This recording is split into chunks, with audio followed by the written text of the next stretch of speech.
छात्र आए हैं, एक बार दबाकर यार वीडियो को क्लियर कहाँ करेंगे? आदत पड़ गई है कि नहीं? सुबह के बज रहे हैं यहाँ पे 6 बज के कितने बजे, 4 बजे, 6 4 हो रहे हैं क्या? चलिए। तो ये हिंदी का स्पेशल 5 सेट लाइव पेपर मैंने चलाया था, क्योंकि यार हालांकि महाभारत बैच मैंने पूरा कंप्लीट करा दिया है। वहां पे इंग्लिश के 3 सेट और अपडेट कर दिए जाए। कितने बेटा सेट? 3 सेट और अपडेट कर दिए जाए। 3 से 4 सेट बहुत जल्द, 1-2 दिन में अपडेट कर देंगे कल तक, ठीक है ना? और साहित्यिक हिंदी का 3-4 सेट अपडेट कर देंगे। और वो साहित्यिक हिंदी का जो वहाँ पे था 24 फरवरी स्पेशल बैच में भी वहाँ के सारे कंटेंट आपको हिंदी में मिल जाएंगे, तो टेंशन नहीं लेना है, ठीक है ना? और ये हम लोग 5 सेट अगर हमारे दिन 5 दिन लगातार आप पढ़ लें, काम हो जाएगा। संजना चौधरी हैं, और वो नीतीश मौर्य हैं, अभिनव हैं, अखिलेश हैं, रवि हैं, विकास हैं। Good morning, good morning, good morning. ये अपना सेट 2 है बेटा आज। ये सेट 2 है, यहाँ पे सेट नंबर नहीं रहेगा, ये अपना क्या है? सेट 2 है। महाभारत बैच के सारे सेट और यहाँ पे कर लेंगे आप तो हो जाएगा यार सफिशियंट। बहुत ज्यादा परेशान मत होना। यूट्यूब पे तो हम लोग बवाल मचाते ही रहते हैं, नहीं? यूट्यूब पे आप ही हो या अरे अखिलेश हम भी हैं यार, हैं? हैं? सर डर लग रहा है सर, पास पास हो जाओगे। अभिनव कुमार टेंशन नहीं लेना यार, माउंटेन ड्यू पीओ, डर के आगे जीत है। डरना किस बात का, ये बताओ। जैसे कि मैंने यहाँ पे 5 दिन स्पेशल बैच लाइव इसलिए आपके लिए दिया, ताकि आप यार मेरे साथ कुछ कर पाओ। कुछ तो पढ़ो यार, कुछ तो पढ़ो, है कि नहीं? आप पढ़ेंगे तभी तो करेंगे।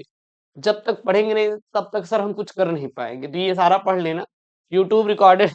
अरे मंगेश यहाँ पे यार क्या रिकॉर्डेड चल रहा है, लाइव चल रहा है यार, है कि नहीं? सुबह सुबह उठ के पढ़ाना रहता है यार, है? क्या भी दे रहे हो अखिलेश? बोल रहे सर आप यूट्यूब पर क्या भी दे रहे हो? देखिए यूट्यूब पे जो आपको वीडियो मिलती है उसका पहली बात आपको पीडीएफ नहीं मिलता। यूट्यूब पे जो क्लास मिलती है उसका पीडीएफ नहीं मिलता, बट यहाँ पे जो क्लास होती है उस पेपर का आपको पीडीएफ मिल जाता है। तो ये सबसे बड़ी आपको मिल जाता है सर जी, ताकि आप वीडियो देखने के बाद आप रिवीजन कर लो, ठीक? तो ये चीज आप लोग याद रखिएगा। ओके। सोनू जो लाइव कैसे दे रहे हैं गुरुजी? अखिलेश वहां पे पहले ही प्रीमियर कर दिया गया बेटा, वहां पे पहले प्रीमियर लगा दिया गया है। और यहाँ पे लाइव चल रही क्लास, ठीक? वो प्रीमियर है। वहां पे जैसे पढ़ा देते फिर वहां पे लाइव लगा सकते प्रीमियर ग्रुप में सुबह में, ठीक ना? अच्छा वो कंफ्यूज हो रहा है गुरुदेव, वहीं पे पढ़ा रहे हैं। बेटा ये सेट 2 है। पास होने के लिए क्या चाहिए? 100 नंबर चाहिए? नहीं, 33 चाहिए। 100 में 33 नंबर हमें पास होने के लिए चाहिए, आ जाएगा। 3 घंटे 15 मिनट का समय रहेगा। प्रारंभ जो 15 मिनट रहने वाले हैं परीक्षार्थियों को प्रश्न पत्र पढ़ने के लिए निर्धारित रहेंगे। इस प्रश्न पत्र में बेटा 2 खंड हैं, दोनों खंडों के सभी प्रश्नों का उत्तर देना क्या रहेगा? आवश्यक रहेगा। सबसे पहले यहाँ पे बेटा क्या है? खंड क है। क्या है? खंड क है। खंड क का पहला यहाँ पे जो रहेगा, पहले क बहुविकल्पी रहेगा। हमारे साथ याद करते चले जाएंगे फटाफट अब, ठीक ना? किसी कोई इशू होगा हम लोगों के लिए फ्री देना है। वो अखिलेश पटेल सर बायोलॉजी का बैच हमने, अरे अखिलेश महाभारत बैच में है यार, ऑलरेडी मैंने 7-7 सेट करा दिया है, ठीक ना? बाकी हम करा देंगे, ठीक है? अब आपको नहीं होगा जरूरत करने की, परेशान मत होना, ये ठीक है, ठीक।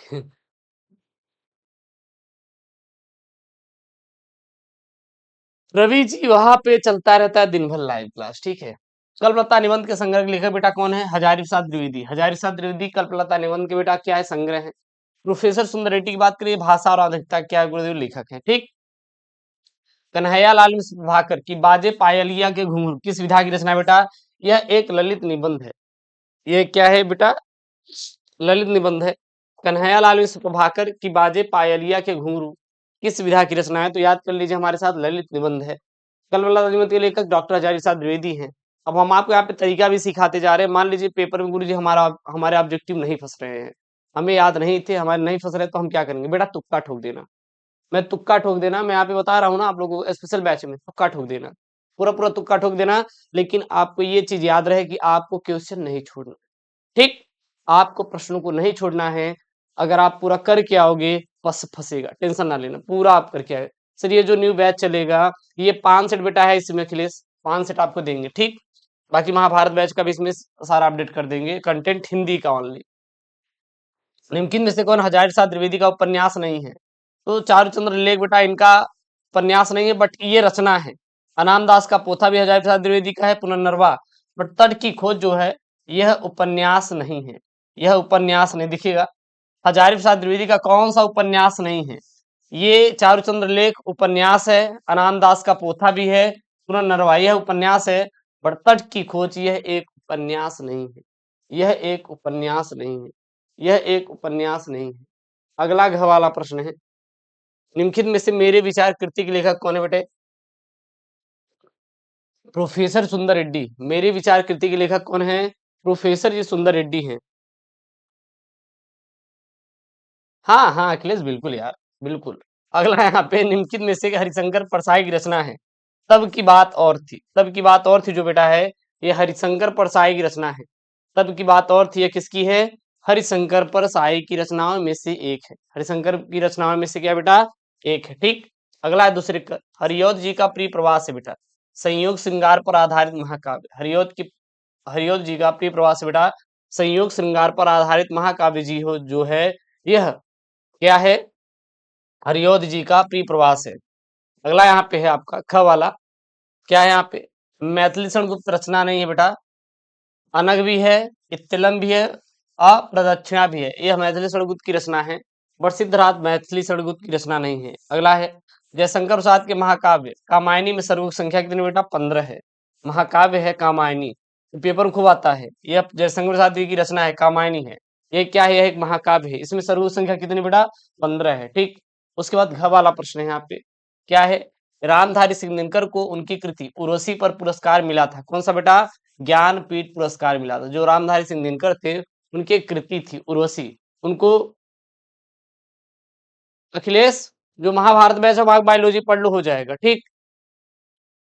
तो ये क्या है? ज्ञानपीठ पुरस्कार। क्या है? ज्ञानपीठ पुरस्कार है। अगला अंगा वाला प्रश्न यहाँ पे क्या है? अब 50-51 रुपए क्या है यार? कुछ भी नहीं यार, लाइव पढ़ाना रहता है यार, पढ़ा रहे हैं कि पीडीएफ भी दे दे रहे हैं। सचिदानंद हीरानंद वासयान बोले अज्ञे किस सप्तक में संग्रहित बेटा? तो तार सप्तक में है। यहाँ से सीधा आ रहा है ना सप्तक, तो कौन सा बेटा? तार सप्तक में है। सचिदानंद हीरानंद वासयान अज्ञे किस सप्तक में संग्रहित है? तार सप्तक में संग्रहित है। ठीक। हमारे साथ बस ऑब्जेक्टिव करते जाना, रिवीजन हो जाएगा, उसको लेकर बहुत ज्यादा परेशान मत होना। हाँ, इंपॉर्टेंट वाले ही हम गद्यांश पद्यांश उठाएंगे जो आपके पेपर में बन सकते हैं, परेशान मत होना। बाकी हम तो आपको सिखाते चले जाएंगे। टिंकू बेटा गुड मॉर्निंग। जितने स्टूडेंट हैं भैया पढ़ते चले जाना, आपको परेशान नहीं होना है। समझा रहा ना? आपको परेशान नहीं होना है। ओके। यहाँ पे गद्यांश क्या है? दिए गए गद्यांश पर आधारित निम्नलिखित प्रश्नों का उत्तर दीजिए। 10 नंबर का है गद्यांश। क्या है? मुझे मानव जाति की दुर्दम निर्मल धारा के हजारों वर्षों का रूप साफ दिखाई दे रहा है। मनुष्य की जीवनी शक्ति बड़ी निर्मम है। वह सभ्यता और संस्कृति के वृथा मोहों को रौंदती चली आ रही है। न जाने कितने धर्माचार्य विश्वासों उत्सव और व्रतों को धोती बहाती यह जीवन धारा आगे बढ़ी है। संघर्षों से मनुष्यों ने नई शक्ति पाई है और हमारे सामने समाज का आज जो रूप है, वह न जाने कितने ग्रहण और त्याग का रूप है। देश और जाति की विशुद्ध संस्कृति केवल बात की बात है और सब कुछ मिलावट है। सब कुछ में क्या है बेटा? अविशुद्ध है। विशुद्ध संस्कृति केवल बात की बात है, सब कुछ मिलावट है और सब कुछ अविशुद्ध है। शुद्ध केवल मनुष्य की दुर्दम जीविका जीने की इच्छा है। वह गंगा की अबाधित अनाहत धारा के समान सब कुछ को हजम करने के बाद भी पवित्र है। सभ्यता और संस्कृति का मुंह क्षण भर बाधा उपस्थित करता है। धर्माचार और संस्कार थोड़ी देर तक इस धारा से टक्कर लेता है, पर इस दुर्गम धारा में सब कुछ बह जाते हैं। जितना कुछ इस जीवन शक्ति को समर्थ बनाता है, उतना उसका अंग बन जाता है, बाकी फेंक दिया जाता है। धन्य हो महाकाल, तुमने कितनी बार मदन देवता का गर्व खंडन किया, धर्माचार के कारागार में क्रांति मचाई और यमराज के निर्दय तारल को पी लिया और विधाता के सर्व कृतज्ञ अभिनव को चूर्ण कर दिया। क्या कर दिया बेटा? चूर्ण कर दिया। ठीक। तो ये रहा अपना। अब बात करते हैं गुरु जी ये लिया कहाँ गया से है। अब बात करते हैं ये लिया कहाँ गया से है, यानी कि आपको पाठ का शीर्षक क्या बताना बेटा? पाठ का शीर्षक, पाठ का शीर्षक ये कहाँ से लिया गया है? तो एक चैप्टर है अशोक का फूल। चैप्टर क्या है? अशोक का फूल। हम सर कैसे जान गए कि अशोक के फूल से लिया गया है? अभी मैंने शायद वीडियो तो अपलोड किया था, बट आपने ध्यान नहीं दिया होगा। उसका जो नाम है बेटा, वो पता है क्या है? वो पता है आपका अशोक का फूल। और मैंने पहले भी अपलोड किया था, और हाँ पेपर से पहले मैं आपको अपलोड कर दूंगा। कैसे पहचानेंगे कि ये अशोक के फूल से लिया गया है? जब अशोक के फूल से लिया गया होगा तो उनमें आपको क्या क्या शब्द मिला दिखाई देंगे? दुर्दम निर्मम धारा के हजारों वर्षों का रूप, ये शब्द आपको दिखाई देगा, और सॉरी दिखाई देगा। और ये धर्माचारों, विश्वासों, उत्सव, ये शब्द आपको दिखाई देंगे, ठीक ना। संघर्षों से मनुष्य ने नई शक्ति पाई है, ये शब्द आपको दिखाई देंगे। और यहाँ और क्या दिखाई देंगे बेटा? मनुष्य की दुर्दम दुर्दम जिजीविषा, ये शब्द आपको दिखाई देगा, ठीक ना। देखिए फिर धर्माचार्य, वहां पे शब्द दिखाई दे रहा है। मदन देवता शब्द दिखाई दे रहा है। जब आप ये शब्द बार बार दिखाई देंगे तो आप सीधा बताइएगा वो कहाँ से लिया गया है? अशोक के फूल से लिया गया है। ध्यान देना, किससे लिया गया है? अशोक के फूल से। कौन कौन से शब्द? जैसे पहला तो अशोक शब्द डायरेक्ट आपको दिखाई देगा, फिर उसके ये शब्द आपको दिखाई देंगे, सभ्यता और संस्कृति के पिता मोह दिखाई देंगे, हजारों वर्षों का रूप साफ दिखाई देगा, धर्माचारों, विश्वासों, उत्सव, व्रतों, ये शब्द आपको दिखाई देंगे। और मनुष्य की दुर्दम जिजीविषा आपको दिखाई देगा। देखिए यहाँ पे फिर दुर्दम आया हुआ है। जब आपको ये शब्द बार बार दिखाई दे तो कहाँ से लिया गया है? अशोक के फूल से लिया गया है। और इसके लेखक कौन है? हजारी प्रसाद द्विवेदी। गुरुदेव हजारी प्रसाद द्विवेदी कैसे बता दिए? क्योंकि फूल से याद आया कि फूल हजारों की संख्या में खिलते हैं, तो हजारी प्रसाद द्विवेदी हो गए। ठीक, सबसे पहला प्रश्न यहाँ पे है, क्या है? मनुष्य की जीवन शक्ति कैसी है? मनुष्य की जीवन शक्ति कैसी है? ढूंढो भैया, मनुष्य की जीवन शक्ति कैसी है? तो देखिए मनुष्य की जीवन शक्ति कैसी है, तो आप देखिए मनुष्य की जीवन शक्ति बड़ी निर्मम है। मनुष्य की जीवन शक्ति कैसी है? तो बेटा मनुष्य की जो जीवन शक्ति है ये क्या है? बड़ी ही निर्मम है। क्या है? बड़ी ही निर्मम है। जो मनुष्य की जीवन शक्ति है वो क्या बेटा? बड़ी ही निर्मम है। तो आप देखिए मनुष्य की जीवन शक्ति कैसी है? मनुष्य की जीवन शक्ति बड़ी निर्मम है। अगला है, महाकाल क्यों धन्य है? बेटा महाकाल क्यों धन्य है? महाकाल क्यों धन्य है? यहाँ आप देखिएगा, महाकाल क्यों धन्य है, इसी में ढूंढो बेटा, महाकाल क्यों धन्य है। ढूंढो, आप लोग जितने भी स्टूडेंट है ढूंढेंगे तभी तो यार करेंगे। महाकाल धन्य है, कहा महाकाल धन्य बेटा है? धन्य हो महाकाल, कहीं दिखाई दे रहा है? किस लाइन में दिखाई दे रहा है धन्य हो महाकाल? है, किस लाइन में दिखाई दे रहा है बेटा महाकाल धन्य हो? देखना पड़ेगा एक बार। मुझे मानव जात की हद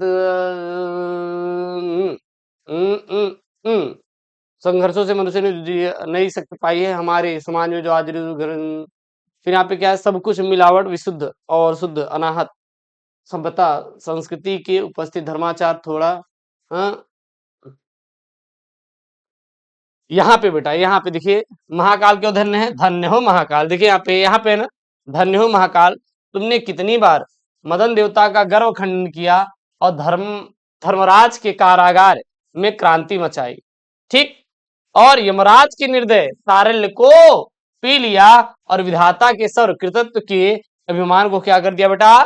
चूर्ण कर दिया। इसलिए महाकाल क्या है? यहाँ पे धन्य है, ठीक ना। शुभम यादव लिख रहा है गुरुदेव हाथ के पास में है, नीचे नीचे तीसरी लाइन में शिवम बोल रहा है। रोहित बहुत बढ़िया, रोहित जायसवाल, शिवम यादव, शुभम यादव, बहुत बढ़िया। चलिए ठीक, यहाँ पे है ना, समझा रहा ना। अब कर लोगे ना, डरना नहीं यार, इसे ढूंढ ढूंढ के करना। मार आप लोगों को लाइव जब पढ़ा दे रहे तब भी यार, अगर अब आया ना कि गुरुदेव नहीं आया तो यार मजा नहीं आएगा। देखिए महाकाल इसलिए धन्य है क्योंकि उन्होंने काम के गर्व को तोड़ा और मानव समाज के कल्याण के लिए विष को पी लिया। अब कहें गुरुदेव वो तो उतरा बड़ा था, इतना रख दे।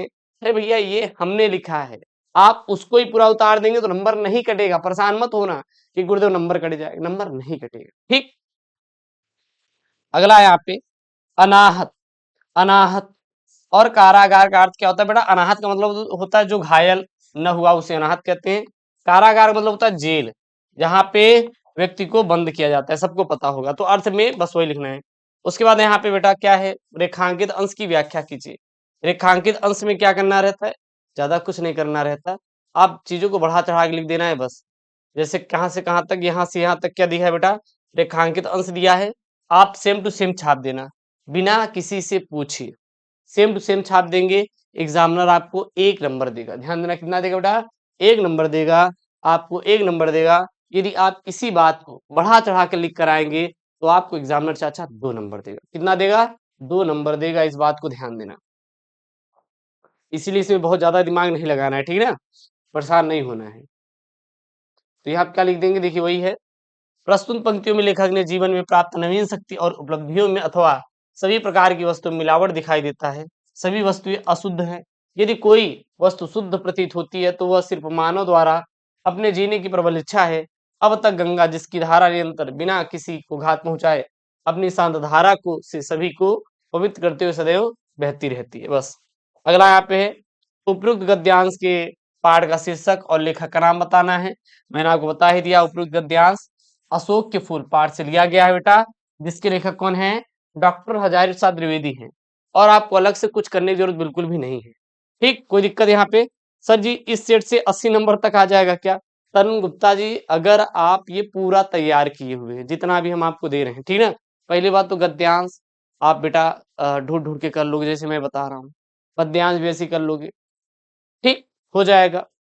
ऑब्जेक्टिव कर लिए, बाकी जितना भी टॉपिक है बेटा, जितना भी टॉपिक है चैलेंज करते हैं, फंस जाएगा पूरा यहाँ से। चाहे जीवन परिचय की बात करें, चाहे आपका लेखक का हो, चाहे कवि का हो, चाहे खंड काव्य हो, ठीक है ना। और उधर आ जाओ आप पत्र लेखन, निबंध लेखन, जितने भी हैं सब हो जाएगा, परेशान मत होना। और निबंध लेखन के लिए और मैं सेट अलग से महाभारत बैच का भी दे दूंगा, उतना भी कर लेना। महाभारत बैच की वो निबंध लेखन जो जो सेट में है उसको कर लेना, निबंध के लिए वो सब भी कर लेना, ठीक ना। बाकी यहाँ पे करवा देंगे, सफिशियंट है, दे हो जाएगा, परेशान मत होना, ठीक ना। हाँ तलीम भाई, कोई दिक्कत? मंगेश बेटा, मंगेश यार क्या पता, मंगेश नाम बहुत तगड़ा है बेटा आपका, है कहाँ कहाँ से आते हैं यार ऐसे ऐसे नाम लेके। मंगेश हमारा करेजा है यार, हालांकि सभी हैं, ऐसा नहीं है कि भी सभी लोग रुष्ट हो जाएं। ये बाल हमारा खुद ही झड़ जा रहा है यार, पता नहीं कैसे हो जा रहा है, ये चिपका उपका देखा है।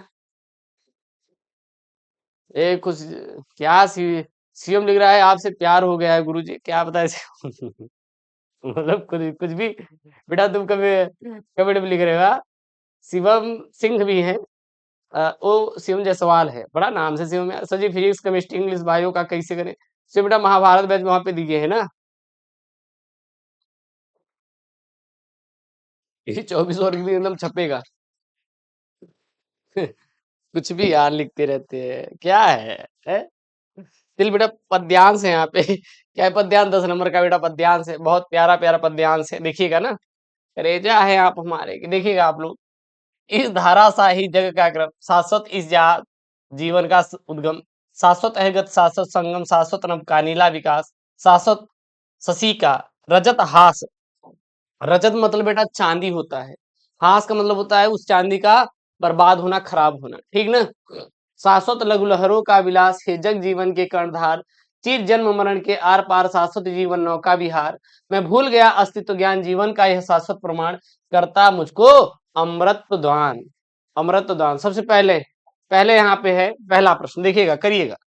जग का क्रम सर कैसा है? जग का क्रम कैसा है? अब यहाँ पे तो फारसी है नहीं, है रोहित बेटा, इधर देखो, ये यहाँ पे तो फारसी है नहीं, क्या आपको सर समझ नहीं आ रहा होगा? इतना तो समझ आ रहा होगा ना कि जग का क्रम कैसा है, जहां पे आपको क्रम दिखाई दे रहा है वही लाइन ढूंढो। जग का क्रम कैसा है बेटा? जग का क्रम कैसा है? देखिए यहाँ पे, इस धारा सा, इस धारा सा ही जग का क्रम। धारा मतलब क्या होता है बेटा? नदी की धारा होती है, नदी की धारा होती है। धारा मतलब बेटा क्या होता है? प्रवाह होता है। क्या होता है? प्रवाह होता है। तो मतलब जो जग का क्रम है वो नदी के प्रवाह की तरह है, जल के धारा के प्रवाह की तरह है। इतना तो समझ आ रहा है ना? किसी बच्चों को कोई डाउट है क्या? आप कमेंट में बॉक्स में छापिए। महाभारत बैच से सब कुछ फंसेगा, याद नहीं है शिवम? क्यों नहीं फंसेगा बेटा, क्यों नहीं फंसेगा? है सब फंसेगा। लाइक करने के लिए सिस्टम नहीं है का? अरे मंगेश बेटा ये लाइक करने का सिस्टम नहीं है, वो सिस्टम फाड़ देंगे मंगेश। समझ आया बेटा? ये समझ आया कि नहीं है? ठीक है रोहित चलेगा, कोई दिक्कत? मजा आएगा यार, बहुत बच्चे लाइव है ठीक है, यहाँ पे ये देखिएगा, समझाया ना? कहीं ले बे अब कोनो दिक्कत बा का आप लोगन के? कि इस संसार का क्रम कैसा गंगा के धारा के समान है? हाँ मजा का है ना यार। ये बात ध्यान देना, मेरा क्रिकेट ट्रेनिंग मैच है, कानपुर जाना है। ये शुभम कह रहा है कि गुरुदेव 24 को पेपर है हमारा और क्रिकेट अकेडमी मैच है, तो बड़ा एक काम को क्रिकेट खेल लो, छोड़ो पढ़ाई उड़ाई होता है। सर अभी तक कुछ यार, शिवम को ही देख कर नहीं यार, पढ़ लो या अब तो पढ़ लो। अगला है, इस पद्यांश के अनुसार क्या क्या तथ्य शाश्वत है? बेटा क्या क्या तथ्य शाश्वत है। अब जहां जहां शाश्वत दिखाई देगा वही वही शाश्वत है। देखिए शाश्वत क्या है, देखना यहाँ पे। पहली बात, शाश्वत इस जीवन का उद्गम लिख देना, जीवन का उद्गम शाश्वत है। शाश्वत गति, शाश्वत संगम, शाश्वत नभ का नीला विकास, शाश्वत शशि का यह रजत हास, और शाश्वत लघु लघु लहरों का विलास। अब इसी को बना बना के लिख देना कि अच्छा अच्छा लघु लघु लहरों का विलास शाश्वत है, रजत हास शाश्वत है, नीला विकास शाश्वत है नभ का। तो इसी को लिख देना यार, कुछ नहीं करना है। बहुत ज्यादा परेशान मत होना आप लोग कि गुरुदेव परेशान हो जाएं। तो लिखेंगे यहाँ पे, संसार में जिस प्रकार जल का उद्गम, प्रवाह और संगम ये तीनों प्रक्रियाएं चलती रहती हैं, उसी प्रकार जीवन का उद्गम, गति और मृत्यु निरंतर क्या होती है, चलती रहती। यही तीनों क्या है, शाश्वत हैं। अगर आपको ये नहीं आ रहा तो वहीं से निकाल निकाल के दो लाइन लिख देना, दैट्स ऑल मेट। बहुत ज्यादा परेशान मत होना ना, लेकिन छोड़ना मत। अभी मैंने आपको बताया था ना, रजत हास, रजत हास, हास मतलब रजत मतलब क्या, चांदी होता है, और हास हास मतलब यहाँ पे हंसी, यानी कि चांद जैसी हंसी, यानी चांदनी जैसी हंसी। गुरुदेव उनकी हंसी चांदनी जैसी है, तो बता देना आपकी हंसी तो, आप तो रजत हास जैसी दिखती हैं। भाई बवाल बेटे, ये रजत हास क्या होता है पता लगो, हास मतलब बर्बाद होना समझ लीजिए तो दिक्कत हो जाएगा। तो एक हास मतलब क्या होता है, यहाँ पे हंसी होती है चांदनी जैसी, यानी रजत हास का मतलब होता है बेटा चांदी जैसी हंसी, यानी चांदनी जैसी हंसी, ठीक ना।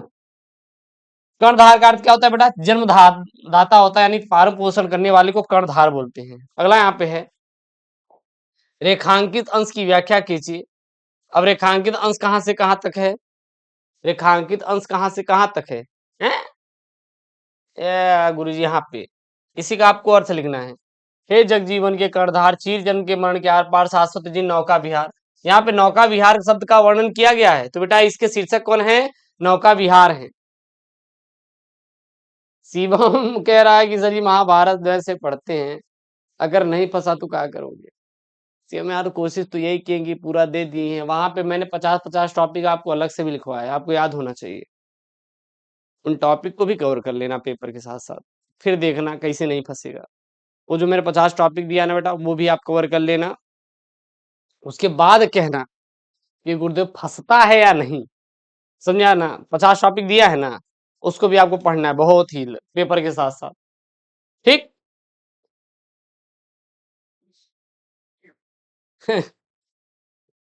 अरे यार रोहित ऐसा नहीं है,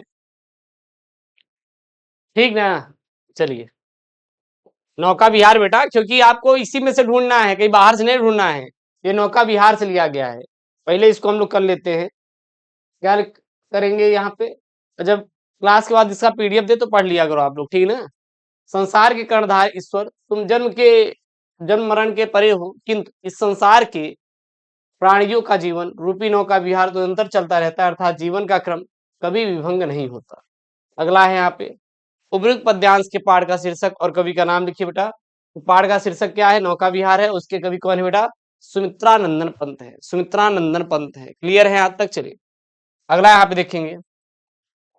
अगला है बेटा, इनकी में से किसी एक लेखक का साहित्यिक परिचय देते हुए उनकी प्रमुख कृतियों का उल्लेख कीजिए, रचनाओं का उल्लेख कीजिए, अधिकतम 80 शब्दों में लिखना है।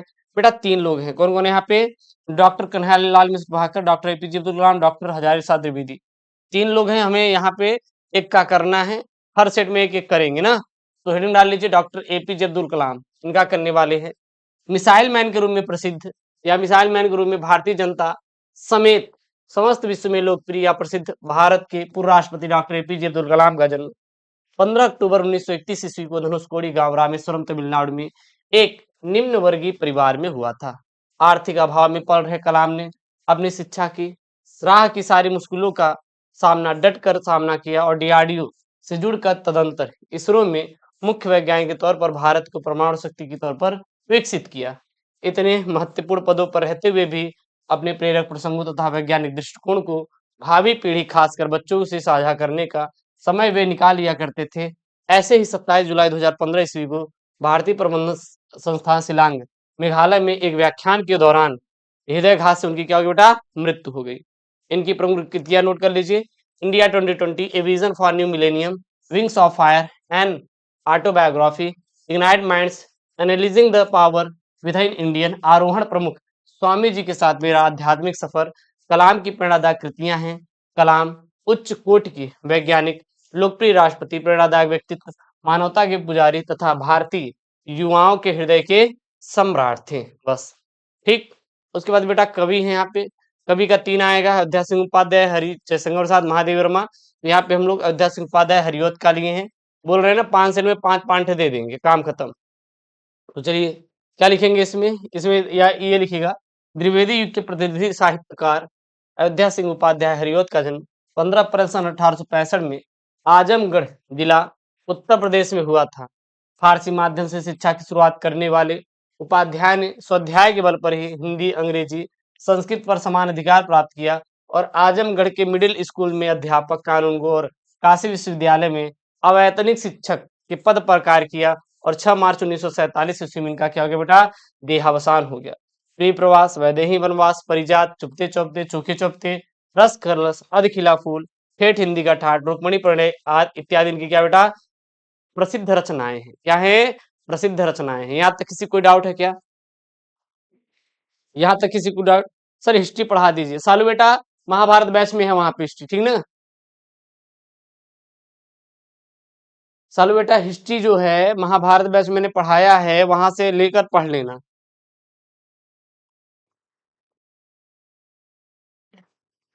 मैंने हिस्ट्री पढ़ाया महाभारत बैच में, तो कोई दिक्कत नहीं होनी चाहिए किसी भी छात्र छात्रा को, किसी भी स्टूडेंट को किसी प्रकार की कोई दिक्कत नहीं होनी चाहिए। कोई दिक्कत है तो बिल्कुल यार कमेंट बॉक्स में बताइए, मैं आपके साथ हूँ, आप परेशान मत होना। आप लोग टेंशन लेंगे तो मुझे नींद नहीं आएगी ना यार। अगला यहाँ पे क्या है, ध्रुव यात्रा अथवा बहादुर कहानी का सारांश लिखिए अधिकतम 80 शब्दों में, अथवा पंचलाइट अथवा लाठी कहानी के उद्देश्य पर आपको प्रकाश डालना है। तो यहाँ पे मैंने इसमें लिया बेटा पंचलाइट कहानी का उद्देश्य, पंचलाइट कहानी का उद्देश्य। बस आपको इतना ही उद्देश्य तैयार करना हो गया, जितना आप लिखा हुआ है केवल आपको इतना ही याद करना है, इतना ही लाइन आपको याद करना है उद्देश्य में, है ना। एक सारांश कथा वस्तु है तो अलग है, उद्देश्य में केवल यही याद करना है। क्या याद करेंगे, आंचलिक कहानीकार फरीश्वरनाथ रेणु का ग्रामीण अंचलों से निकट का परिचय है, बिहार राज्य के अंचलों के सजीव चित्र उनकी कथाओं में झलकता रहे, और पंचलाइट बिहार बिहार के आंचलिक परिवेश की कहानी है। इस कहानी में ग्रामीण अंचल का यथार्थ चित्र प्रस्तुत किया गया है और आवश्यकता, बड़े बड़े संस्कार और निषेध को भी अपने अनावश्यक सिद्ध कर देती है। यह कहानी के केंद्रीय भाव का आधार रहा है और यही कहानी का रोचक और सार्थक क्या बेटा, उद्देश्य बन गया है। बस इतना ही आपको करना होगा, इसका पीडीएफ दे देंगे, उसको तैयार कर लेना। रोहित बेटा कह रहे गुरुदेव नंबर दे दीजिए, यहाँ चल रहा है ना। नहीं यूट्यूब क्यों छोड़ोगे यार, यूट्यूब यूट्यूब नहीं छोड़ना है बेटा यूट्यूब नहीं छोड़ना है, उसको देखते रहना है, उसको देखते रहना है, ठीक है ना।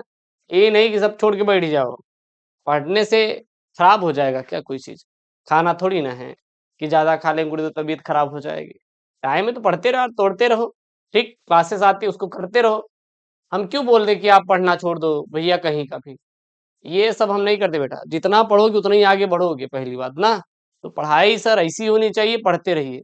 यहाँ पर लोग सब पढ़ने के बाद रिवीजन करते हैं, पता है, वो कोई एक किताब नहीं सर 1000 किताब फॉलो करके बनाई जाती है। तो पढ़ाई कभी बंद नहीं करना है, देखा रोहित, ठीक ना।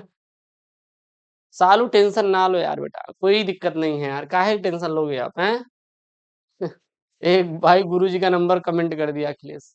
हाँ अखिलेश, काहे के लिए टेंशन ले रहे हैं, किस बात की टेंशन है तुमको, है परेशान ना हो जाएगा। उसके बाद यहाँ पे बेटा मुक्ति यज्ञ खंड काव्य के आधार पर महात्मा गांधी का चित्रांकन कीजिए।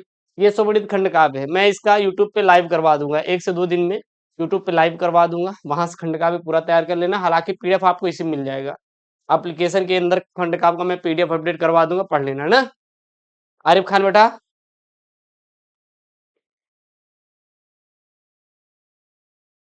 आरिफ खान के सर आप आपको किडनैप करके अकेले में पढ़ेंगे। अरे आरिफ बेटा कई लो यार, कई लोग किडनैप, कई लोग जाओ उठा ही ले जाओ यहाँ से, हैं।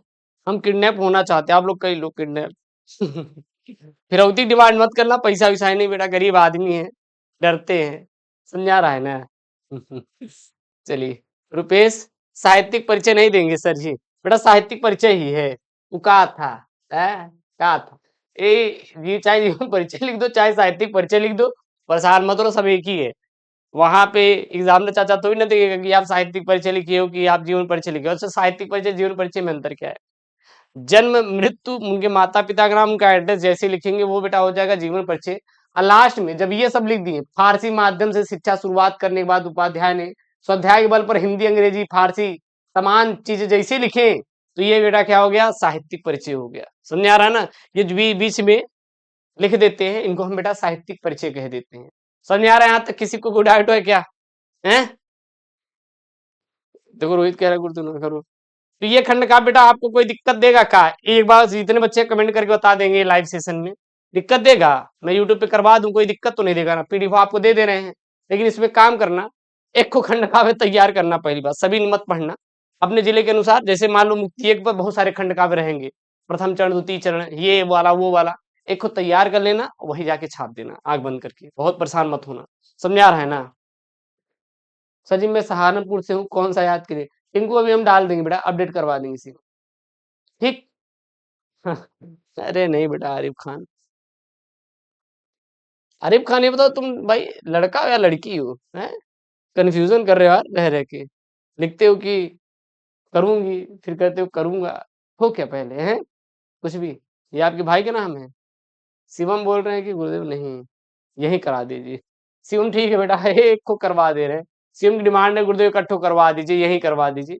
चलिए यहाँ पे क्या है बेटा, मुक्ति एक पर देखिए, आलोक वृत्त है, त्याग पथी है, सत्य की जीत है, सरुण कुमार है, हाँ मुक्ति यज्ञ है। ठीक है, काम करेंगे हम आपको ना, कल की जो क्लास रहेगी वहां पे आपको बता देते हैं पहली बात कि किसका कौन कौन सा है, ठीक है ना? तब क्लियर हो जाएगा, ठीक, कल हम बता देंगे। तरुण गुप्ता टेंशन ना लो, ठीक।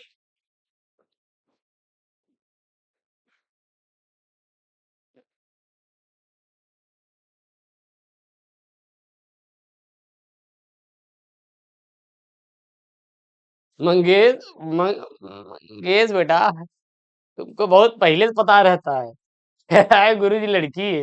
अरे यार बड़ा स्मार्ट हो यार तुम्हें।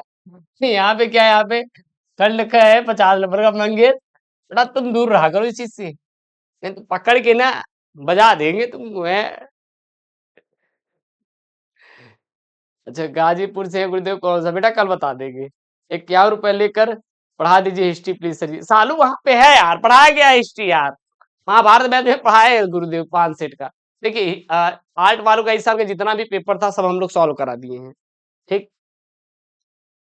अब प्रयागराज में भीड़, अबे भाई बहुत भीड़ है, अभी मर गए, आज रात में मर गए, 15-20 लोग मर गए, ठीक है। दिल्ली में, दिल्ली से आ रहे थे यहाँ पे, सोचो यार, आज आज की अपडेट है, आज की, आज 16 फरवरी है, सुबह सुबह आते ही देखा यार मैंने, हैं ये सब भीड़ है यार। आरिफ खान क्या लिख रहे हैं? संध्या भी आ गई क्या? संध्या तो यार पहले से भी पढ़ी है, लेकिन तो संध्या ने कहा कि नहीं गुरुदेव। हाँ, ये आरिफ खान का पूरा कमेंट नहीं आ रहा यार। चलिए, ये संध्या जो है ना, ये ये आर्टिस्ट है, कलाकार। ये बेटा फिगर बना दे, देखते ही देखते ऐसे। तो ये लोग महाभारत बैच में ज्वाइन थे, कहेंगे नहीं गुरुदेव हमारे, हम आपके साथ लाइव भी पढ़ना चाहते हैं। कुछ भी नहीं है, सोचिए यार, लाइव पढ़ने के लिए भाई दे दिया 51 रुपए का। गुरुदेव हमें नहीं सुनना, हम ज्वाइन होना चाहते हैं यार। भाई हमने कहा भाई हाथ जोड़ते यार, क्या है यार। ठीक है, कुछ बच्चे थे जो जिनको पढ़ना था लाइव, उनका पढ़ा देते हैं, लेकिन बहुत लोग हैं ना, कुछ समझ में नहीं आ रहा है। सालू क्या नहीं समझ में आ रहा है? अच्छा ठीक है, आप जो नंबर चल रहा है बताना, हम देख लेंगे, ठीक ना? सर याद तो लेट हो गया, कोई बात नहीं अमित बेटा। चलिए यहाँ पे आठ का क है, दिए गए संस्कृत गद्यांशों में से किसी एक का संदर्भ से हिंदी अनुवाद करना। बेटा संस्कृत का गद्यांश उद्यांश आप ध्यान देना, संस्कृत गद्यांश पद्यांश इंपॉर्टेंट वाले दे रहे हैं, तो आप कर लेना, रट लेना, ठीक है ना? हम क्योंकि इस पे ज्यादा वो नहीं करेंगे, मुझे संस्कृत नहीं आती। एक आठ अगर इधर उधर हो गया ना तो बहुत गरीब हो आप लोग, हमें पता है, बहुत गरीब मन ही मन। अरे इसको आता आता नहीं यार, पढ़ा रहे हैं तो इसलिए भैया हम पहले भाई भाग चलो पीछे, हमें नहीं आता। लेकिन हम दूसरों की तरह नहीं है, जो दूसरे टीचर की तरह की बोल कुछ और रहे हैं, कर कुछ और रहे हैं। यार ना हमें ऐसा लगता है कि अगर आपके अंदर जो कमी है ना उसको स्वीकार करो, कि हमारे अंदर ये कमी है। नहीं आता तो क्या हुआ, चलो ठीक है छोड़ो, ठीक है ना? अब बनने की कोशिश मत करना, बनोगे बेटा फिर खत्म हो जाओगे वहीं पे, है कि नहीं?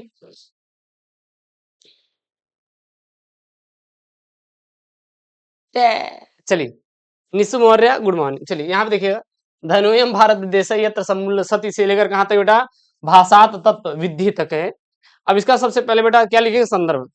अब हम कैसे जानेंगे गुरुदेव ये किस चैप्टर से लिया गया है, तो देखिए यहाँ पे आपको ऐसे शब्द मिलेंगे जिसके द्वारा हम बता सकते हैं कि ये लिया गया है। जैसे यहाँ पे भाषा शब्द आ रहा है, फिर यहाँ पे भाषायन शब्द आया है। जब बार बार ये आ रहा है तो ये कहाँ से लिया गया है? ये लिया गया बेटा, संदर्भ में लिख देंगे, प्रस्तुत अवतरण संस्कृत दिनदर्शिका के संस्कृत भाषा महत्व नामक शीर्षक से लिया गया। बस काम खत्म। या नामक पाठ से लिया गया, बट हिंदी में शीर्षक लिखते, पाठ नहीं लिखते। प्रस्तुत अवतरण संस्कृत दिनदर्शिका के संस्कृत भाषा महत्व शीर्षक से लिया गया है। आपको केवल ये सब कुछ सेम रहता है, ध्यान देना। आप गद्यांश लिख रहे हैं चाहे पद्यांश लिख रहे हैं, ये पूरा पूरा आपका सेम रहेगा, केवल आपका ये बदलेगा। ये आपका केवल चैप्टर का नाम, शीर्षक का नाम बदलता है, बाकी सब कुछ आपको सेम छापना है। उसके बाद बेटा ये हिंदी अनुवाद है, अभी पीडीएफ दे देंगे तो पढ़ लेना एक बार, मन लगाए, कोई दिक्कत नहीं, ठीक ना। ये फिर पद्यांश आएगा, पद्यांश है संदर्भ से हिंदी अनुवाद, 7 नंबर का है। विद्या विवादाय धर्म मदाय शक्ति परेशान पर पीड़ानाय खलस साधो विपरीत मत्य ज्ञानाय दयानाय च रक्षणाय। तो ये संदर्भ क्या लिखेंगे? प्रस्तुत श्लोक हमारी पाठ्य पुस्तक पुस्तक संस्कृत के सुभाष रत्नानी पाठ से लिया गया। जहां पे ज्ञान दिया रहे तो समझ लीजिए वो लिया गया है, वो लिया गया है, ठीक है ना। वो लिया गया कहाँ से? सुभाषित रत्नानी में, क्योंकि बहुत ज्यादा इसमें ज्ञान दिया गया है। तो ये बार बार रिपीटेड है यार। तो इसका क्या हो जाएगा? दुष्ट की विद्या विवाद के लिए, धनमद के लिए और शक्ति दूसरों को पीड़ित करने के लिए होती है। इसके विपरीत सज्जन की विद्या ज्ञान के लिए, धन दान के लिए और शक्ति दूसरों की रक्षा के लिए होती है। उसके बाद नवा है यहाँ पे बेटा मुहावरे लोकोक्तियां, 4 ठो रहेगा, एक करना रहेगा, कर डालोगे। बहुत ज्यादा परेशान मत होना इसको लेके, गुरुदेव हमें नहीं आ रहा है, हो जाएगा। ईद का चांद होना, नाक कटना, का वर्षा जब कृषि सुखाने, गंगा गए गंगादास, जमुना गए जमुनादास। तो सबसे पहले बेटा ईद का चांद होना, क्या यहाँ पे? ईद का चांद होना अर्थात बहुत दिनों बाद दिखाई देना। वाक प्रयोग, कोई भी किसी से बहुत दिनों बाद मिलने आता है तो उसे ईद का चांद कहा जाता है। अगला है नाक काटना, यानी कि इज्जत जाना। वाक प्रयोग, पोल खुलते ही सबके सामने उसकी नाक कट गई। अगला है का वर्षा जब कृषि सुखाने, दुख करके कोई फायदा नहीं। वाक प्रयोग, यदि समय रहते हुए कारण की किया जाए तो कभी मुसीबत सामने नहीं आती। अगला है गंगा गए गंगादास, जमुना गए जमुनादास, यानी कि अपने स्वार्थ के लिए सिद्ध करना, इसको कर लेना, ठीक। उसके बाद ये अपरित गद्यांश से पहले संधि विच्छेद हुआ करता था, लेकिन ये नया टॉपिक जुड़ा हुआ है, बट इसको मैं आपको समझा दिया हूँ, करवा दिया हूँ, इसमें आपको कोई दिक्कत नहीं आएगा। अपरित गद्यांश, कोई दिक्कत आ रहा है तो कमेंट करना, मैं आपको वीडियो डाल दूंगा इसी में एक छोटा सा, ठीक है ना। इसमें तो कोई दिक्कत नहीं आना चाहिए, ये कर लेंगे ढूंढ ढूंढ के। आपको कोई दिक्कत है क्या? कमेंट बॉक्स में मेंशन करिए अपरित गद्यांश में किसी बच्चे को। आर्ट वालों के लिए अभी ओम राव हम यहाँ पे भेज देंगे, अभी अपडेट करवा देंगे साहित्यिक हिंदी का इसमें क्लास, उससे कर लेना बेटा। ओम, परेशान ना हो, परेशान ना, हम आपके साथ हैं यार। आप परेशान होगे थोड़ी ना मजा आएगा यार, हैं? आप लोग परेशान मत हुआ करो। बोलो यार बेटा, जितने भी स्टूडेंट है एक बार बोलो, कमेंट बॉक्स में मेंशन करो बेटा अपने अपने कमेंट प्यारा सा।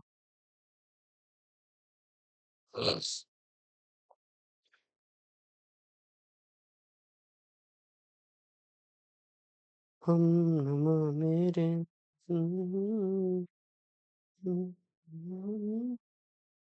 नहीं गुरुजी। अरे शुभम सर, मेरी गर्लफ्रेंड ने नंबर ब्लॉक कर दिया है, बोल रही है पहले पेपर का कंप्लीट कर लो, तुमसे बात करते हैं। तरुण बेटा, पेपर के टाइम पर अगर तुम्हारी गर्लफ्रेंड तुमको धोखा दे दी ना, तो ये मत सोचो बेटा कि ये हो गया। अब वो अनब्लॉक करेंगी नहीं ना, क्योंकि वो तो बहाना था, पेपर तो एक बहाना है, मेन तो आपको ब्लॉक करना है। आपका बर्थडे कब है? जब ही मना लो बेटा। शिवम। ये कौन लिख रहा है? ये वाक्य प्रयोग नहीं नहीं, जयप्रकाश केवल खंड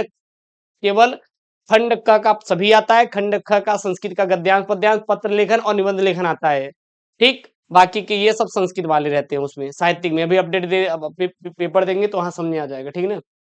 आप चलिए मऊ तलीम बेटा, यहाँ पे मुंह तलीम, हाँ। और वो मोहम्मद हो सकता है इनका नाम शायद, नीतीश मौर्य। सर नहीं समझे, याद नहीं कौन सा सर। हाँ छोटा वीडियो बना देंगे, समझ आ जाएगा, परेशान ना होना, ठीक ना। अरे बर्थडे नहीं यार रोहित, ये ये भंडारा करवा रहे हैं, ये भंडारा करवा देंगे। ये कार्ड है बेटा अपना, ये कार्ड, ये कार्ड कल ही मैंने प्रिंट आउट करवाया है। ये बेटा 26 तारीख को क्या है, महाशिवरात्रि है ना, तो महाशिवरात्रि पे हर साल भंडारा करवाते हैं, हर साल भंडारा करवाते हैं। ये देखिए ये कार्ड है, ये अपना क्या बेटा कार्ड है, ये भंडारा है। ठीक है ना। हालांकि आप लोगों को बुलाते बट पेपर है, नहीं तो आप लोग सभी को बुलाते भंडारे में अपने, समझा रहा है ना। चलिए अगला देख रहे हैं यहाँ पे, यहाँ पे निम्नलिखित शब्दयुग्मों का सही अर्थ चयन कर लीजिए। शाला और साला, एक साला मतलब बेटा क्या होता है? एक साला मतलब क्या होता है? एक साला मतलब क्या होता है? ये एक साला मतलब होता है कि साले तुम, मतलब कि तुम मेरे पत्नी के भाई हो, उसको साला कहते हैं ना। तो ये साला साला कहीं भी पत्नी का भाई दिखाई दे रहा है? हाँ, तो ये देखो ये बेटा, ये एक साला मतलब क्या होता है बेटा? पत्नी का भाई होता है। और एक साला मतलब क्या होता है बेटा? घर होता है। क्या होता है? घर होता है। कहीं दिखाई दे रहा है? अच्छा अच्छा, वो है ठीक। उसके बाद यहाँ पे सप्त और शब्द, तो ये सभी का हम देखेंगे, साला शाला, सप्त सप्त, लक्ष्य और लक्ष्य, अनिल और अनल, एक एक करके देखेंगे ना। फिर व्यंग्य और व्यंग्य, तो सभी का देखेंगे। एक साला मतलब क्या होता है बेटा? पत्नी का भाई होता है। एक साला मतलब घर होता है। सप्त और सात, सप्त मतलब सात होता है, ये सप्त मतलब डूबा हुआ होता है। लक्ष्य मतलब लाख होता है, ये लक्ष्य मतलब क्या होता है बेटा? उद्देश्य होता है। उसके बाद यहाँ पे है अनिल मतलब वायु, अनल मतलब आग होता है। व्यंग मतलब कटाक्ष, और व्यंग मतलब ये तीक्ष्ण होता है। ठीक। उसके बाद है निम्नलिखित शब्दों में से किसी एक शब्द के दो अर्थ लिखिए। कनक, कर और द्विज। तो कनक मतलब क्या होता है बेटा? यहाँ पे सोना होता है, रिपीटेड बार बार आते हैं। सोना होता है, धतूरा होता है। कर मतलब हाथ और शुक्ल होता है। द्विज मतलब ब्राह्मण और पक्षी होता है, और हाथी भी होता है। हाथी, द्विज। ठीक। आ जाएगा कृष्णा जय सवाल। सर आपका घर कहाँ है? अखिलेश बेटा आपका पड़ोसी है, आपको पता भी नहीं हमारा घर कहाँ है। आपके बगल है, ढूंढोगे तब तो मिलेगा ना। हैं? हम क्या युगांडा से हैं? हम्म, आपके बगल से हैं आप। घर कहाँ है? ताकि पढ़ ले। इलाहाबाद से ही हैं। सही बोले। इलाहाबाद से ही हैं। प्रयागराज। ठीक। अगला यहाँ पे निम्नलिखित वाक्यांशों के लिए एक शब्द का चयन करके लिखिए। बिना वेतन का काम करने वाले को बेटा अवैतनिक बोलते हैं। जिसमें कुछ करने की क्षमता ना हो उसे अक्षम बोलते हैं। जो कभी ना मरे उसे क्या बोलते हैं बेटा? अमर बोलते हैं। अमर बोलते हैं। और पैरों से सिर तक अपाद मस्तक बोलते हैं। ये बार बार रिपीटेड वाले हैं तो मैंने डाल दिया। ठीक। उसके बाद यहाँ पे दो वाक्यों को शुद्ध करके लिखना, चार आएगा। गौतम की पत्नी का नाम अहिल्या था। नहीं बेटा, गौतम की पत्नी का नाम क्या था? अहल्या था। वह प्रातः काल के समय आया बेटा। वह प्रातः काल के समय आया। तो प्रातः काल एक अपने आप में खुद टाइम है, तो समय लगाने की जरूरत नहीं है। वह प्रातः काल आया था। उसके बाद है इस घटना की परीक्षा होनी चाहिए। इस घटना की परीक्षा होनी चाहिए, नहीं परीक्षा कहाँ होती बेटी? जांच होता है। तो इस घटना की क्या होनी चाहिए बेटा? जांच होनी चाहिए। और यहाँ पे अगला है, क्या है? दीपक प्रज्वलित कर दो, यानी दीपक जला दो। दीपक अब अपने आप में खुद जलता है, तो प्रज्वलित क्या करने की जरूरत है? उसके बाद है यहाँ पे करुण अथवा वीर रस का लक्षण सहित उदाहरण लिखिए। तो जितने भी रस चंद अलंकार पढ़ा रहे हैं इस पेपर 5 सेट में, ये सब रट लेना, हो जाएगा। ठीक ना? आएंगे आएंगे नीतीश मोड़, गाजीपुर क्यों नहीं आएंगे यार? आप बुलाओ तो सही, हम आएंगे। प्रिंस, अरे हिंदी में क्या रखा है कृष्णा बेटा? कुछ नहीं है यार। मेरे होते हुए अगर ऐसा हो जाए तो फिर बर्बाद है यार, मेरा जन्म लेना है इस पृथ्वी पे। हम तो बोझ हैं इस पृथ्वी के ऊपर। क्यों कृष्ण? क्या यहाँ पे करुण रस का लक्षण शोक नामक स्थायी भाव, विभाव, अनुभाव और संचारी भाव के संयोग से करुण रस की क्या होती है बेटा? निष्पत्ति होती है। उदाहरण के लिए करुण रस का क्या है उदाहरण? शीश पगा न झगा तन पे प्रभु जान कुवाहे, बसे कहीं ग्रामा, धोती फटी सी लटी दुपटी अरु, पाय उप न उपान की नहीं सामा। उतना आप याद कर सकते हो गया। इसको आप चाहे याद करो चाहे मत याद करो, चलो आप इतना ये चार लाइन याद कर लेना। मतलब एक हो गया, दो तीन चार, या फिर दो लाइन ले सकते हैं। ठीक है, ये चार चरण है इसमें। चार चरण है इसमें, एक दो तीन और चार, ये चार हो गए। ठीक। तो करुण रस में आप ये दो लाइन तैयार कर लेना, ये परिभाषा याद कर लेना। That's all. और अगर बहुत ज्यादा एक्सपर्ट टीम है आपकी, तो आपका ये भी याद कर सकते हैं, अगर आपके अंदर मेमोरी है तो। अगला यहाँ पे ख वाला क्या है बेटा? यहाँ पे यमक अथवा रूपक अलंकार का लक्षण से उदाहरण लिखिए। तो लिखेंगे यमक अलंकार क्या होता है? यमक अलंकार का लक्षण जहां एक या एक से अधिक शब्द एक से अधिक बार प्रयुक्त हो और अर्थ भी प्रत्येक बार भिन्न भिन्न हो, वहां पर यमक अलंकार होता है। उदाहरण के लिए कनक कनक ते सौ गुनी, माँ दत्ता अधिकाय, या खाए बौराय जग, वाह पाए बौराय, वाह पाए बौराय। अब बच्चे कमेंट करते कभी कभी कि गुरुदेव पेपर के टाइम पे आप यही दे देंगे तो मैं क्या करूंगा? पता है, एक क्या होता है पहले खाना खाना, है क्या होता है कि जब भूख लगे तब खाना खाना। कोई व्यक्ति है, ठीक है ना, पहले ही कह रहा है कि यार हमें ये दवा दे दो नहीं तो हम जिंदा नहीं रह पाएंगे, हमें ये दवा दे दो जिंदा नहीं रह पाएंगे। अब वो जब भर्ती हो गया तो उस समय वो दवा आप दे दोगे तो जिंदा तो होगा, लेकिन कुछ पल के लिए होगा, फिर उसकी कोई वो गुंजाइश नहीं रहेगी ना। मान लीजिए मैं पढ़ा रहा हूँ, अगर मैं आपको 5 दिन पहले पढ़ा दिया, आप इसको रट लिए, बेटा प्रॉफिट आपका है। अगर मैं ये 24 तारीख को अगर यूट्यूब पे फ्री में दे दूं, कोई मतलब नहीं है ना यार। आपको मिले तो आपका रिवीजन हो जाएगा, बट उनके लिए क्या है, जो कि उस दिन पाएंगे। एक दिन में कितना डोज ले लेंगे आप ये बताइए ना, एक दिन में कितना आप खा लेंगे, एक दिन में पूरा पढ़ लेंगे क्या? नहीं यार, एक दिन में नहीं पढ़ पाएंगे। हाँ, एक एक दिन करके आपका पूरा कंप्लीट हो जाएगा। 5 दिन है, 5 दिन लगातार पढ़ो मेरे साथ, पूरा पेपर रटो, 5 दिन में आपका सब कंप्लीट हो जाएगा। उसके बाद खुद कहेंगे कि हाँ गुरुदेव, हम तो पूरा पढ़ लिए। समझ में आ रहा है ना? तो ये सब बेटा काम करने की क्षमता होती है, तो ये तैयार कर लेना। उसके बाद दोहा आएगा, दोहा अथवा चौपाई छंद का लक्षण से उदाहरण। चलिए यहाँ पे देखते हैं बेटा, चौपाई चौपाई क्या होती है? ये सब मात्र छंद है, इसमें 4 चरण होते हैं, प्रत्येक चरण में 16 मात्राएं होती है और चरण के अंत में 2 गुरु होते हैं। उदाहरण के लिए, बंदव गुरु पदु पदुम परागा, सूरज सुहास सरस अनुरागा, अमी मुनिमय चूरन चारु, समन सकल भवरुज परिवारु, भवरुज परिवारु। ये बेटा क्या हो जाएगा अपना? चौपाई हो जाएगा। इतना कर लेना, ठीक ना? किसी को कोई इशू नहीं हो जाएगा। हम्म, अरुण, अच्छा अच्छा, बहुत बढ़िया, हम भी हैं और उनको भी ले डूबेंगे।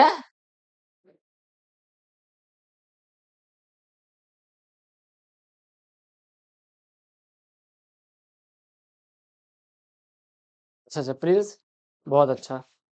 सर पीडीएफ एसके स्टडी पर है ना, वो दो ना, कौन सा देना है बेटा? रिंकू, निशु मौर्य सही है ना? किसी को डाउट?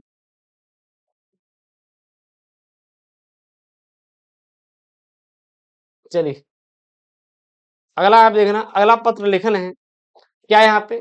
किसी इंटरमीडिएट कॉलेज में लिपिक के रिक्त पद पर अपनी नियुक्ति हेतु इस कॉलेज के प्रबंधक को एक आवेदन पत्र लिखिए, अथवा पेपर में आएगा, क्या आएगा? अपने गांव में स्वच्छता और सफाई हेतु अपने क्षेत्र के उप जिलाधिकारी को एक प्रार्थना पत्र लिखिए। तो मैंने आज एक यूट्यूब पे आने वाला है सर, पत्र लेखन और जीवन परिचय, वो सारी वीडियो आप कंप्लीट करना। उसमें मैं बहुत तगड़ा वाला तरीका बताऊँ ना, तो 10 बजे शायद शेड्यूल हो गया, 12 बजे दिन में, उसको देख लेना। उसमें पत्र लेखन भी करना सिखाओ, बट वहां पे जो है वो ऋण के लिए है। और ये तो यहाँ पे कर लेंगे, बाकी इसका भी मैं एक फॉर्मूला बना के यूट्यूब पे पब्लिश कर दूंगा, समझा ना? तो ध्यान देना। तो इसमें से देखिएगा, इसमें से मैंने लिया है ये वाला, अपने गांव की स्वच्छता और सफाई हेतु अपने क्षेत्र उप जिलाधिकारी को एक प्रार्थना पत्र। आप कहेंगे गुरुदेव कितना प्रार्थना पत्र तैयार करेंगे? तो यहाँ जो प्रार्थना पत्र करवाए इसको कर लीजिएगा। महाभारत बैच में जो मैंने प्रार्थना पत्र निबंध लेखन करवाए हैं उसको कर लेना है। बट सर उसका वीडियो कैसे मिलेगा? अभी उसका वीडियो सभी सभी इसमें आपको मिल जाएगा कुछ देर बाद, या आज या कल तक अपडेट कर देंगे, ठीक ना? तो उसका पेपर और पीडीएफ मिल जाएगा, क्योंकि पेमेंट की हो तो डोंट वरी, आपको दोनों मिल जाएगा, ठीक। बट अब ये है कि इसका, हाँ नागरिक शास्त्र वाला बाबा उसी में है, नीतीश उसी में बाबा, चले जाना महाभारत बैच में मिलेगा, ठीक ना? तो यहाँ पे लिखेंगे, क्या लिखेंगे? सेवा में श्रीमान उप जिलाधिकारी मऊ, विषय फतेहपुर गांव में स्वच्छता एवं सफाई हेतु। फिर लिखेंगे महोदय, क्या लिखेंगे आगे महोदय के बाद? सेवा में सविनय निवेदन है कि फतेहपुर गांव में बरसात का पानी भर जाने से गांव नागरिक स्थिति में पहुंच गया है। हम्म? नरकी, सॉरी नरकी रहेगा, नरकी स्थिति में पहुंच गया है। गांव में जगह जगह गलियों सड़कों पर पानी भरा हुआ है, चौराहों पर कूड़े के ढेर लगे हुए हैं और नलियों का पानी घरों में घुस रहा है, जो नालियां होती उनका पानी। अतः मैं आपसे विनम्र अनुरोध कर रहा हूं कि ग्राम वासियों को जल भराव से छुटकारा दिलाने एवं सफाई की समुचित व्यवस्था कराने का निर्देश नगर पालिका अध्यक्ष महोदय को दे, क्योंकि अब यह गांव नगर पालिका की सीमा में आ गया है। आशा है कि आप त्वरित कार्यवाही करेंगे। धन्यवाद। फिर भवदी वहाँ पे अवसर प्रधान ग्राम प्रधान फतेहपुर, यहाँ अपडेट डाल देंगे, काम खत्म। उसके बाद ये निबंध लेखन है, यहाँ 5 निबंध है तगड़े वाले, 9 नंबर का आएगा। पदोन्नत में आरक्षण की आ, औचित्य, दूरदर्शन से लाभ और हानि, पर्यावरण संरक्षण और वनस्पति, आतंकवाद कानून निवारण। मेरे प्रिय साहित्यकार, जब मेरे प्रिय साहित्यकार दे तो बेटा आप चाहे कवि हो या फिर बात करें लेखक, जो भी आपने साहित्यिक परिचय जीवन परिचय याद किया है, आप आंख बंद करके उसी के बारे में लिख देना, उनकी प्रमुख कृतियां लिख देना, काम खत्म। अगर ये मिला तो छोड़ना नहीं है, तब इनके चक्कर मत पड़ना, तब इन्हीं के बारे में लिख देना एग्जैक्ट, आपको नंबर मिल जाएगा। समझ आ रहा है ना?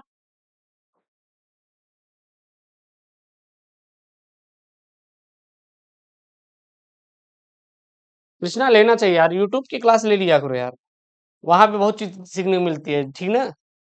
जो यहाँ पे नहीं मिलेगी वहां मिल जाएगी, जो वहां मिल रही है यहाँ मिल जाएगी, तो उसको करना है आपको। अगला यहाँ पे दूरदर्शन से लाभ और हानि। प्रस्तावना, जैसे कि आज वहाँ पे हम पत्र लेखन सिखाने वाले हैं। तो सबसे पहले बेटा किसी भी चीज को लिख रहे हैं तो आपको प्रस्तावना लिखना है। प्रस्तावना मतलब दूरदर्शन के बारे में बताना है। तो जो दिमाग में आ रहा है बता दो। आज का मनुष्य दिन भर भाग दौड़ की वजह से शारीरिक और मानसिक रूप से थकावट महसूस करता है। इस थकावट है बेटा, थकावट नहीं है, को दूर करने के लिए यह नवीनता की इच्छा रखता है और शारीरिक थकावट को आराम करके दूर किया जा सकता है। लेकिन मानसिक थकावट को दूर करने के लिए मनोरंजन की जरूरत है। समय कम होने की वजह से व्यक्ति ऐसे साधन की जरूरत होती है जो उसका घर बैठे ही मनोरंजन कर सके। आज के युग में मनोरंजन का सबसे महत्वपूर्ण साधन दूरदर्शन, जिससे घर के सभी सदस्य एक साथ बैठकर मनोरंजन का लाभ उठा सकते हैं। ठीक है, उसके बाद हम डालेंगे बेटा दूरदर्शन का विकास विस्तार कब हुआ था, तो लिखेंगे टेलीविजन को हिंदी में दूरदर्शन कहते हैं और टेलीविजन दो शब्दों से मिलकर बना हुआ है, टेली और विजन, जिसका अर्थ होता है दूर के तथ्यों को आंखों के सामने उपस्थित होना। यह दूरदर्शन रेडियो की तकनीकी का विकास रूप ही है। दूरदर्शन का आविष्कार 1926 में जॉन एल बेयड के द्वारा किया गया था और भारत में दूरदर्शन का प्रसारण 1959 में किया गया और आज दूरदर्शन भारत के सभी परिवारों का एक महत्वपूर्ण अंग बन चुका है। फिर लिखेंगे यहाँ पे युवाओं के जीवन का महत्वपूर्ण अंग है क्या बेटा, दूरदर्शन। अर्थात दूरदर्शन आज के युवाओं का एक महत्वपूर्ण और जरूरतमंद अंग बन गया है। अगर युवक दूरदर्शन का नियंत्रित और संयमित प्रयोग करे तो उनके लिए दूरदर्शन बहुत उपयोगी सिद्ध होगा, नहीं तो उसके दुष्परिणामों से मनुष्य को कभी नहीं बचाया जा सकता। जिस तरह किसी कुएं से पानी प्राप्त करके मनुष्य अपने प्यास को बुझा सकता है, लेकिन अगर उस कुएं में कूद कर अपनी आत्महत्या कर लेता है उसमें कुएं का कोई दोष नहीं। उसी प्रकार दूरदर्शन युवा पीढ़ी की आधुनिक शिक्षा और संचार की हर जानकारी देने का साधन है। दूरदर्शन है क्या, जो आप मोबाइल यूज कर रहे इस समय हमें मुझे पढ़ पा रहे हैं, यही क्या है बेटा, दूरदर्शन है। मतलब दूर की चीजों को आपके सामने स्पष्ट करना क्या कहलाता है बेटा, दूरदर्शन कहलाता है। समझ आ रहा है ना, तो लिख देना है यार, यही सब, और कुछ नहीं करना है। उसके बाद यहाँ पे दूरदर्शन के क्या क्या लाभ है कि गुरुजी हम दूरदर्शन के बहुत अधिक लाभ है। इसकी मदद से हम घर बैठे देश विदेश के अनेक समाचार सुन सकते हैं और समाचार को बोलने वाले को भी हम देख सकते हैं। संसार में कहीं भी होने वाले मैच या खेल को आसानी से देख सकते हैं और हमारे समाज में शराब पीना, बाल विवाह जैसी कुरीतियां फैल रही हैं, जिसके निवारण का काम दूरदर्शन के माध्यम से किया जा सकता है। लास्ट में आपको उपसंहार लिखना बहुत जरूरी है, उतना ही जरूरी जितना खाने के बाद हम लोग एक गिलास पानी पीते हैं। यार पानी मिल जाए मजा आ जाए लास्ट में, है कि नहीं। जो तर्क हमने दिए हैं वे दूरदर्शन पर दिखाए जाने वाले कार्यक्रमों के आधार होते हैं जो युवाओं को भ्रमित करते हैं। अगर हम दूरदर्शन को नकारेंगे तो उससे मिलने वाले लाभों को भी समाप्त कर देंगे। हम दूरदर्शन के लाभों को देखते हुए यह बता सकते हैं कि दूरदर्शन विज्ञान का एक बहुत ही अमूल्य आविष्कार है। बस दैट्स ऑल। तो ये अपना हिंदी का बेटा क्या रहा, सेकंड सेट रहा, ठीक है ना। और इसका पीडीएफ तुरंत अभी अपडेट कर दिया जाए, कुछ सेकंड के बाद जैसे ही ये क्लास खत्म होगी बेटा इसका हम पीडीएफ आपको अपडेट कर देंगे, परेशान मत होना। और कल अपनी अपनी तीसरी क्लास रहेगी ना, तीसरा सेट, ये प्रिंटिंग मिस्टेक है, यहाँ पे दूसरी सीट है। ठीक, तो 24 फरवरी दिन छपने वाले हैं, तैयार कर लेना, बाकी कोई दिक्कत नहीं होनी चाहिए।